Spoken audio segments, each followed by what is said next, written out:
So here we have a question where we have to differentiate a tan inverse function with respect to a cos inverse function.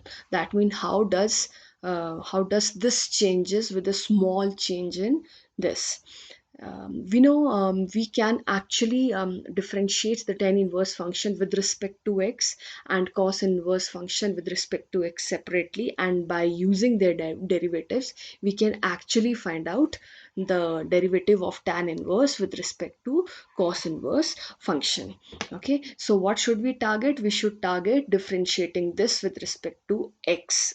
No, so the moment you see a tan inverse function, you can recall a formula that derivative of tan inverse x is 1 over 1 plus x square.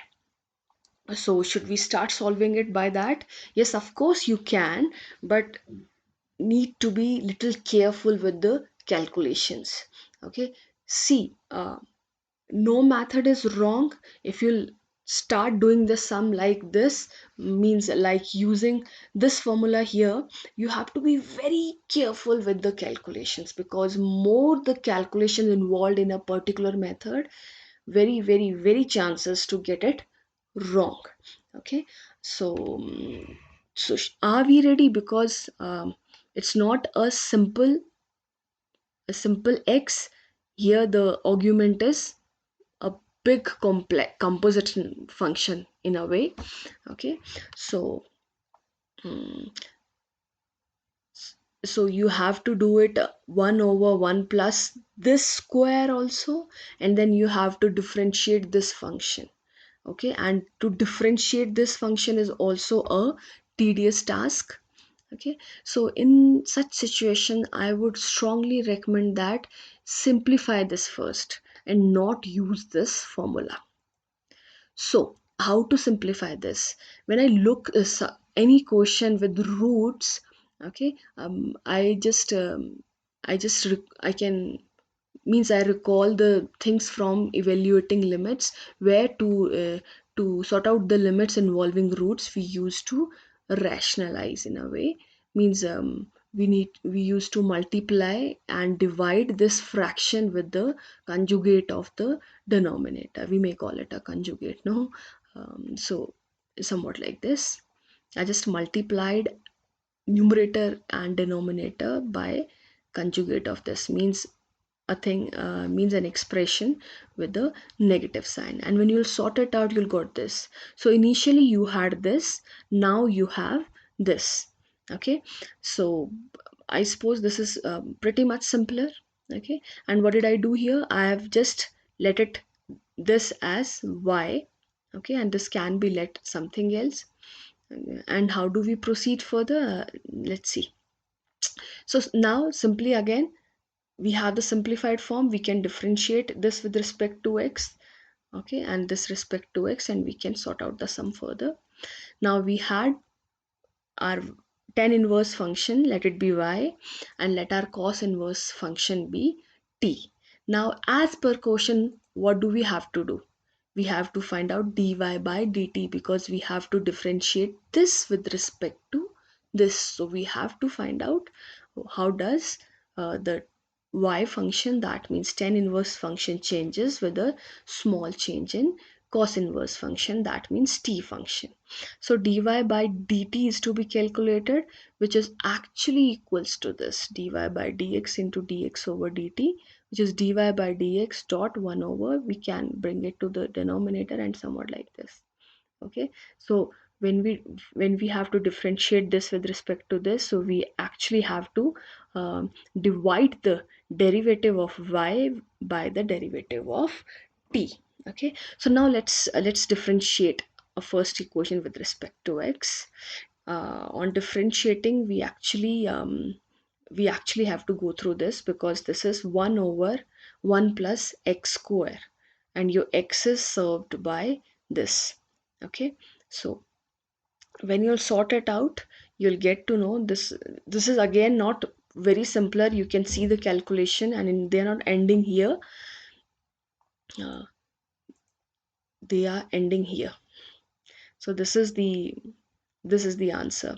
And in the first trial I made a mistake in this too. That means if you would have worked with your first expression, first argument of tan inverse, then for sure there have to be a mistake. In fact, in this form I've got the mistakes. Okay. So anyways, I got the answer here. This is the derivative of y. Okay. um, just recall this. We have got the derivative of y, and now we want the derivative of t, dt over tx. And what was your t? Your t was cos inverse x square. Okay. And what is its derivative? Its derivative is this. How come? Because the formula for the derivative of cos inverse x is minus 1 over 1 minus x square. Okay, but we didn't have, here we have x, it's x square, so that's why it's x raised to power 4. But and we have to differentiate it also as per chain rule, and this is our derivative here. Okay, now on substituting this in this equation, I've got this and this. Okay, and I'll got dy by dt by dividing this by this in a way. So that means by dividing this by this. So you can see they are almost same, but when we'll divide this by this, we'll get minus half. So the um, derivative of y with respect to t, that means derivative of tan inverse function here with respect to cos inverse function here, is this. Okay. Now even here they are pretty much calculations. Means we simplified the argument of tan inverse, but still we have a lengthy process after that. Okay, so I'm going to propose one more thing here, which is this one. See what is troubling us. First of all, we have to apply the tan inverse derivative rule, which is 1 over 1 plus square of this. Okay. Next, we have to differentiate this. And in differentiation, we have to apply quotient rule. And then we have a root in the numerator. Numerator is binomial. We have a root in a numerator. And within the root, there is again a complex. Means there is again a polynomial. So they are the things are composed of many simple things, and there while sorting out each one we can make mistake. So let's try to get rid of root here. How can we get rid of root here? Okay, so if we substitute x square as sine theta or cos theta, we will get rid of root. Okay, letting it to some other variable.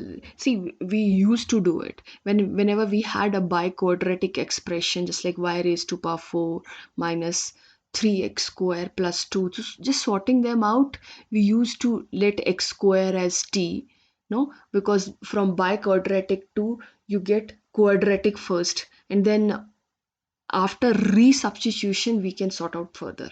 To make this thing simple, we can substitute something that is suited to the situation. So here what is suited, we can get rid of root if we substitute x square as sine theta or cos theta. If it would be uh, 1 plus x raised to power 4, then we should have substituted x square as tan theta.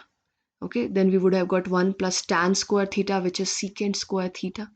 Okay, so whenever we have 1 plus x square or x raised to power 4 or x raised to power 6, okay, so we have to substitute for tan, okay, and sine cos whenever there is a minus. So let's substitute here x square as sine theta. When you substitute x square sine theta, as I said, this will become 1 minus sine square theta, which is cos square theta, and out of root it will be 1 minus cos theta over sine theta, somewhat like this. Okay, 1 minus cos theta and cos theta over sine theta. See how I have sorted it out. Okay, now we would have adopted the procedure here, means we could keep it like this here. Okay, no, and we can actually calculate, we can actually find out the derivative at this point also, but I'm simplifying it more. 1 minus cos theta, I've told you before also, 1 minus cos theta, whenever you see this in your expression, just fix in your mind, you can convert it into a monomial. And now whether it is 1 minus cos theta or it is cos theta minus 1. Okay, so here, if we see how come in here, if we have 1 minus cos theta and 1 plus cos theta, so 1 minus cos theta is equals to minus 2 cos square theta by 2 and plus 2 sine square theta by 2. Means it can be converted to this and this. You know how come? Because cos theta is cos square theta by 2 minus sine square theta by 2, and then they can be, means we are basically using the formula of cos 2 theta. So this is convertible to this also and this also. So these things should be in your mind, so that whenever you're sorting out question, you can plan in advance which one will be suited to the situation. Here also it is 1 plus cos theta, it is convertible to plus 2 cos square theta by 2 and minus 2 sine square theta by 2. So how to remember it? 1 minus cos theta, because it's minus cos theta, so minus 2 cos square theta by 2 and positive 2 sine square theta by 2. Now it's plus cos theta. So if you have to convert into sine form, so it's minus 2 sine square theta by 2. And if we have to convert into cos form, so the same sign, plus 2 cos square theta by 2. Here I am converting this into 2 sine square theta by 2. Why I did this? Because here I had sine theta, which I knew I can convert into these two forms. Okay, and moreover I have tan inverse here, so I just want to spare one sine here. Okay, that's why I used 2 sine square theta by 2. So 2 sine square theta by 2 and this, which gave me tan theta by 2, and then y equals to sine inverse x over 2, because theta was uh, x square was sine theta, so theta is sine inverse x square. Oh, sorry, I made a mistake here again.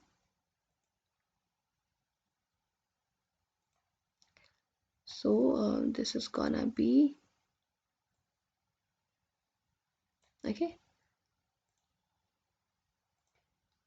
so this is y equals to sine inverse x square over 2. In place of theta I have substituted sine inverse x square, then upon 2.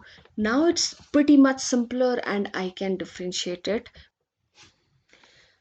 And the derivative of sine inverse function is 1 over root of 1 minus x square. So the derivative of this function is going to be half common, and then 1 over root of 1 minus x raised to power 4, because it's x square, and then multiplied by derivative of this, that means 2x. That, so the derivative of y is this. Now let's calculate the derivative of t also, that means the cos inverse function. So which is dt over dx is actually equals to this, and reason, you know, because the cos inverse function has its derivative as this. Now to find out dy over dt, we simply have to divide this by this. Okay, and when we'll divide this by this, you can see these things are common. Okay, so half divided by minus 1 basically. So on dividing this, we'll get our answer as minus 1 over 2. So this is how we must proceed. Means by looking at the sum, try to simplify the composite functions given along. Don't try to straightforward use the formulas of derivative. That's all for this.